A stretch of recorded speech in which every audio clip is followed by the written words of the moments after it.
ولاد الناس، ولاد الناس يا طيب في الدنيا قليلين، نادر جدا وجودهم ومفيش منهم خزين. تقابلهم مرة واحدة أو يمكن مرتين، وأما تعوزهم تدور في حكاوي المداحين أو في القصص القديمة وأساطير المنشدين.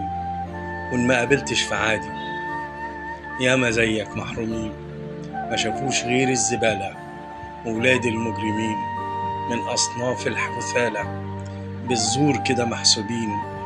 كما ناس لكن تدور في الأصل تلاقي مين، خنزير أبا وجدا ملعون ابن اللعين. فأولاد الناس يا طيب في الدنيا قليلين، كالماس أو يمكن أندر من الماس مش موجودين.